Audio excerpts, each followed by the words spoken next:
Кече жакында эле массалык маалымат каражаттарына, интернет блоктарына бир маалымат келип чыкты. Ал маалымат мурунку Сибат, азыркы Сапат окуу жайы боюнча. Бул окуу жайда ошол ата-энелердин, анан ошо окуучулардын кайрылуусу көрсөтүлүп атат. Билесиздер, бул Сибат окуу жайы эл аралык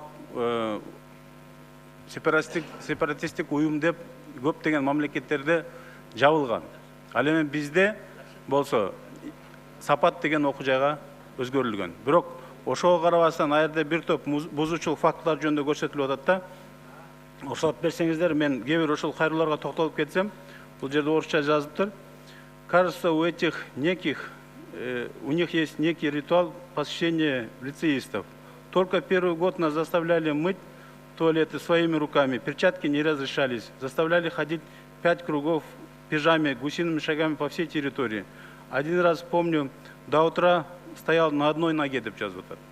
Кошумча дагы бирөө жазып атат, зауч нашего лицея специально предоставлял время старшеклассникам, чтобы они могли массово избивать младших. Нас заводили по 30-50 человек в классы, и 10-15 старшеклассников по очереди избивали нас, пинали в лицо, в живот. А в это время за дверью стоял завуч. Ушундай фактыларды жазып атат да. Я думаю, какими бы учебные заведения не были бы, и чьими они не были бы, они должны выполнять требования национального законодательства. Это не исправительная трудовая колония, а учебное заведение. Ошондуктан, урматтуу Дастанбек Арсбекович, мен сунуш киргизет элем, протокол тапшырма кылсак.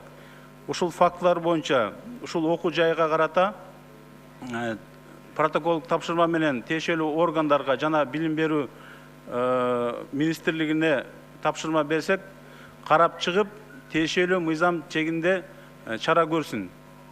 Себеп дегенде биздин ата-энелер ал жерде акча каражат төлөп, ошол сапаттуу билим алышын талап кылып атат. Ал бул жерде көрүнүштөр тескери фактылар көрсөтүлүп атат да. Ошондуктан протокол тапшырманын негизинде текшерүү жүргүзүп, бизге маалымат берип коюшун сурайм. Рахмат.